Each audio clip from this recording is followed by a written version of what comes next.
welcome to the 29th episode of The Hawk Nest. I'm Leighton Fielder. And I'm Andrew McNair. If you have a library book checked out and you have finished reading it, please return it to the library before winter break. You can also check out new books to read at home over the break. Freshmen that still have a book from the middle school can bring them to the library, and Miss Maxwell will make sure they get back to the Henderson Library with no late fees or questions asked. Lip Sync contest is Friday, March 19th. Attention all dancers. The Hardin-Jefferson Starlets will be having tryouts the week of March 1st through 5th. There will be an informational meeting on Tuesday, February 23rd at 4 o'clock in the high school multi-purpose room. Starlet officers will be there to answer any questions you may have. Applications will be in the front office. Good golly, it's Molly with sports. What's up? It's Molly, and here's your Hawk Sports update. The girls' soccer team won their game on Tuesday with a score of 3-2, and our boys' soccer team tied 3-3 against Fighter. Our boys' basketball team won their game 43-35 against Livingston on Tuesday.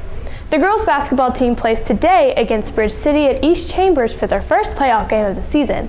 The boys' basketball team will play Hampshire Finette at 6 o'clock tomorrow. Both soccer teams will be playing against Lumberton. Boys' soccer starts at 7 and girls starts at 5. The HJ tennis team will have a match at Memorial High School Invitational, and the Hawk softball team will be playing against Fighter at 5 o'clock. On Saturday, the Hawk baseball team will have a game at 11 a.m. against Nederland. Please make sure to go out and support your Hawks. February is Black History Month. Here's Braden with the information.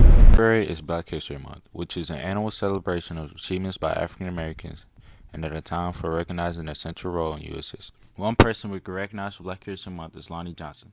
He's an African-American inventor, aerospace engineer, and entrepreneur whose work includes a U.S. Air Force term of service and a 12-year stint at NASA.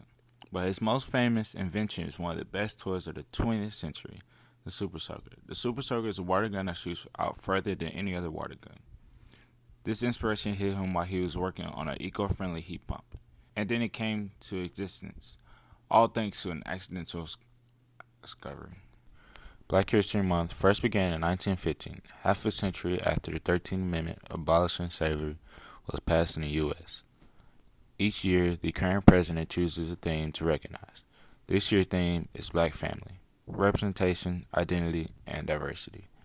Black History Month was first widely recognized in 1926 when many U.S. schools dedicated a week to showcase the learning the students had of African American history. Now the country dedicates the month of February to acknowledge and continue the learning of African Americans' impact on our country in areas such as STEM, the arts, politics, and the advancements of society itself. This is Braden Clark with the Hawk Nest. Valentine's Day is coming up. Here's Baxter with more.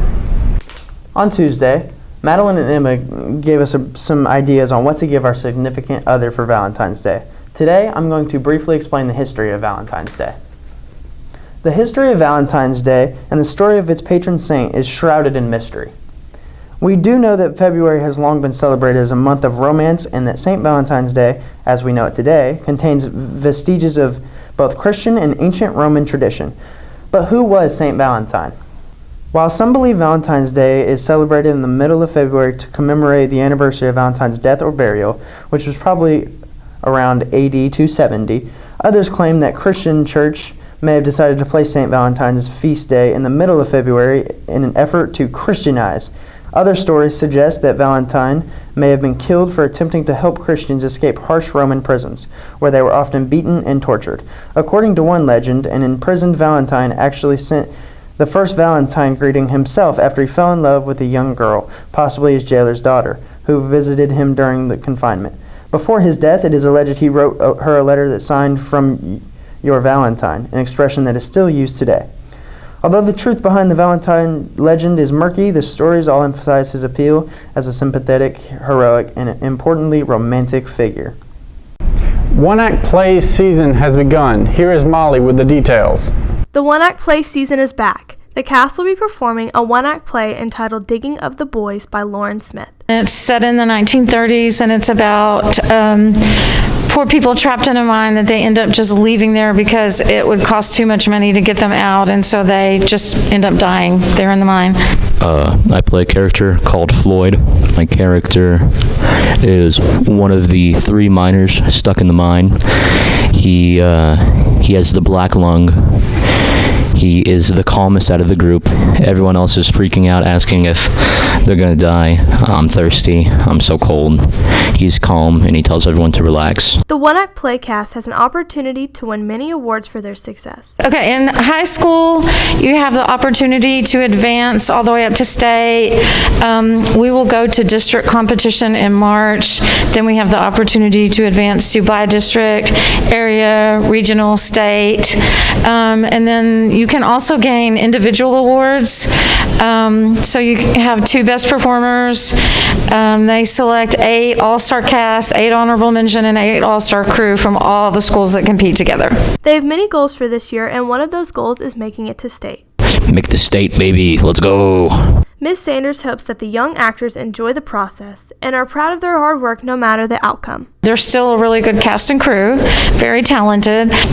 Of course, you always hope that you go to state and garner a state title. That would be nice. But the most important thing is that the kids learn from the process, enjoy the process, and I mean, you have to count it a success if people learn and grow from the experience, whether you advance or not. So far, I've had quite a bit of fun with one-act play. I enjoy practices. I've made some pretty good friends. This year, one-act play has more freshmen involved, and this gives them an opportunity to experience the world of acting and grow as actors. Practice, practice, practice. We're putting in at least, 12 hours a week during the week for, well, that includes Saturday, just practicing and preparing. Last year, they advanced, but due to the coronavirus, they were unable to compete any further. Last year we advanced, but COVID shut us down, and but I think that we have a chance of doing really well this year. We wish our one-act play team the best of luck at contests this season. This has been Molly Gajeski with the Hawk Nest.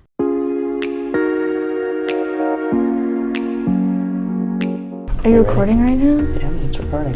Really? We haven't started yet, really, but I mean, yeah, we are recording. The mic can hear everything you're saying. So, Do I need a mask? if you want it, you can have it. This is Baxter Worth interviewing Macy LeBlanc for Senior Spotlight. You excited? You seem nervous. Yeah. What are you doing after high school? I want to go to LIT to be a dental hygienist. Dental hygiene. Okay, so you've been inducted into NHS. Is that exciting or what? Yes, I'm also actually the secretary Secretary. of NHS, so all I do is like type out notes for each of the meetings, and it's fun. We do a bunch of fundraisers, community service. So you've been in Starlets all 4 years of high school? Yes. What's that like? It's really fun. It's like having like a close-knit, like a family. It's like family, friends. Dance is one of my passions, so anything with dance, I love it. I heard you're in HOSA. Not really sure what Yes. that is. If you explain that. We help with the blood drive. We work that. We raise awareness for the different like disabilities and like we do pink out and stuff like that. That's what HOSA really does. Okay. Any memorable moments from high school?